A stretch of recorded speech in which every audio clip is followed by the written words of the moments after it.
భారత ఉపరాష్ట్రపతి పదవికి ఎన్నికల షెడ్యూల్ను కేంద్ర ఎన్నికల సంఘం విడుదల చేసింది. ఇక ఇదే అంశానికి సంబంధించి మా ఢిల్లీ బ్యూరో చీఫ్ శిరీష్ మరింత సమాచారాన్ని ఫోన్ లైన్లో అందిస్తారు. శిరీష్. బబితా 2025 ఉపరాష్ట్రపతి ఎన్నికల కోసం కేంద్ర ఎన్నికల సంఘం షెడ్యూల్ అనేది కూడా విడుదల చేసింది. ఇప్పటికే దీనికి సంబంధించి రిటర్నింగ్ అధికారులుగా ఎవరు వ్యవహరిస్తారు, అదేవిధంగా ఎలక్టరల్ కాలేజీలో ఎవరెవరు ఉంటారు, అంటే ఉపరాష్ట్రపతిని ఎన్నుకునే ఓటర్ల జాబితాలో ఎవరెవరు ఉంటారనే దాని గురించి కేంద్ర ఎన్నికల సంఘం ఇప్పటికే స్పష్టత అనేది కూడా ఇవ్వడం జరిగింది. దీనికి సంబంధించిన నోటిఫికేషన్ అనేది ఆగస్టు 7వ తారీఖున, అంటే ఈ నెల 7వ తారీఖు గురువారం విడుదలవుతుంది. నామినేషన్ల సమర్పణకు చివరి తేదీ వచ్చేసి ఆగస్టు 21వ తేదీ, అంటే గురువారమే. అదేవిధంగా నామినేషన్ల పరిశీలన అనేది ఆగస్టు 22వ తారీఖు శుక్రవారం. అభ్యర్థిత్వ ఉపసంహరణ కోసం చివరి తేదీ ఆగస్టు 25వ తేదీ. అదేవిధంగా ఒకవేళ ఒకటి కంటే ఎక్కువ నామినేషన్లంటే కూడా దాఖలైతే పోలింగ్ అనేది సెప్టెంబర్ 9వ తారీఖున మంగళవారం నాడు నిర్వహిస్తారు. అదేవిధంగా పోలింగ్ సమయం అనేది కూడా వచ్చి ఉదయం 10 గంటల నుంచి సాయంత్రం 5 గంటల వరకు కూడా ఉంటుంది. 5 గంటలకు అంటే అదే రోజు సెప్టెంబర్ 9వ తారీఖున 5 గంటల తర్వాత ఓట్ల లెక్కింపు అనేది కూడా జరుగుతుంది అని చెప్పేసి కూడా కేంద్ర ఎన్నికల సంఘం ప్రకటించింది. దీనికి సంబంధించి వైస్ ప్రెసిడెంట్ ఎన్నికలకు సంబంధించి కేంద్ర ఎన్నికల సంఘం కొన్ని మార్గదర్శకాలు కూడా ఇవ్వడం కూడా జరిగింది. ఉపరాష్ట్రపతి ఎన్నిక అనేది సీక్రెట్ బ్యాలెట్ ఓటింగ్ ద్వారానే జరుగుతుంది అని చెప్పేసి కేంద్ర ఎన్నికల సంఘం స్పష్టం చేసింది. అయితే ఈ ఓటు వేసేటప్పుడు అక్కడున్న ఎవరైతే ఏజెంట్లు ఎవరైతే ఉంటారో పోలింగ్ ఏజెంట్లు వాళ్ళకు చూపించడం అనేది కూడా నిషేధం అని చెప్పేసి కూడా కేంద్ర ఎన్నికల సంఘం ఈరోజు ఇచ్చిన మార్గదర్శకాల్లో పేర్కొనడం కూడా జరిగింది. ఓటింగ్కు ప్రత్యేకంగా ప్రిసైడింగ్ ఆఫీసర్ ఇచ్చే పెన్నును మాత్రమే ఉపయోగించాలి. ఇతర పెన్నులు వాడితే ఆ ఓటు అనేది కూడా చెల్లదు అని చెప్పేసి కూడా కేంద్ర ఎన్నికల సంఘం ఈరోజు ఇచ్చిన మార్గదర్శకాల్లో పేర్కొనడం కూడా జరిగింది. అయితే ఓటరు బ్యాలెట్ మొత్తాన్ని కూడా ఫోల్డ్ చేసి బాక్సులో వేయాలి. నియమావళిని అతిక్రమిస్తే ఆ ఓటు అనేది కూడా రద్దు చేయబడుతుందని చెప్పేసి కూడా కేంద్ర ఎన్నికల సంఘం స్పష్టం చేయడం కూడా జరిగింది. ఎంపీలకు పార్టీలు విప్ అనేది కూడా జారీ చేయడానికి అవకాశం అనేది కూడా ఉండదు. అంటే ఉపరాష్ట్రపతి ఎన్నికల్లో ఫలానా అభ్యర్థికి మాత్రమే ఓటు వేయాలని చెప్పేసి విప్ జారీ చేసే అధికారం అనేది కూడా ఏ రాజకీయ పార్టీకి కూడా లేదు. అభ్యర్థి తన ఆత్మ ప్రబోధానుసారం ఓటు వేయడానికి ఇక్కడ రాజ్యాంగంలోని నిబంధనలంటి కూడా అవకాశం కల్పిస్తాయి. కాబట్టి కేంద్ర ఎన్నికల సంఘం ఆ మేరకు నియమావళిని రూపొందించడం కూడా జరిగింది. అయితే ముఖ్యంగా ఇక్కడ ఓటర్లు అంటే రాజ్యసభ లోక్సభ ఎంపీలను ఉపరాష్ట్రపతి ఎన్నికల్లో ఓటు వేసే ఓటర్లుగా చెప్తారు. వీళ్ళందరినీ కూడా కలిపి ఎలక్టరల్ కాలేజ్ అని చెప్పేసి కూడా పిలుస్తారు. వీళ్ళని మోసం చేయడం కానీ బలవంతం చేయడం కానీ చేస్తే ఎన్నిక రద్దయినట్లుగా కూడా ప్రకటిస్తుంది. సుప్రీంకోర్టు ద్వారా ఎన్నిక అనేది కూడా చెల్లదు అని చెప్పేసి ప్రకటించడానికి అవకాశం ఉంటుందని చెప్పేసి కూడా ఈరోజు కేంద్ర ఎన్నికల సంఘం జారీ చేసిన మార్గదర్శకాల్లో పేర్కొనడం కూడా జరిగింది.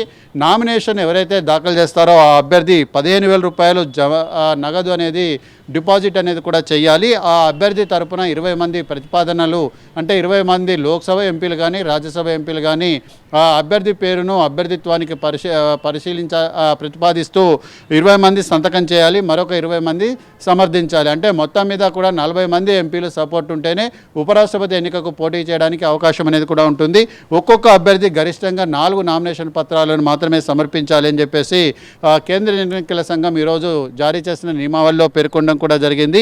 ఓటర్లకు అభ్యర్థుల పేర్లపైన ప్రాధాన్యతలుగా ఓటు వేసే అవకాశం అనేది కూడా ఉంటుంది. మొదటి ప్రాధాన్యత అనేది తప్పనిసరిగా, అంటే 2 కంటే ఎక్కువ అభ్యర్థులు ఉన్నప్పుడు మొదటి ప్రాధాన్యత ఓటు ఎవరికి ఇస్తారు, 2వ ప్రాధాన్యత ఓటు ఎవరికి ఇస్తారు, 3వ ప్రాధాన్యత ఓటు ఎవరికి ఇస్తారని చెప్పేసి ప్రాధాన్యతల క్రమాన్ని ఆ అభ్యర్థికి ఎదురుగా ఉన్న బాక్సుల్లో చేయాల్సి ఉంటుంది.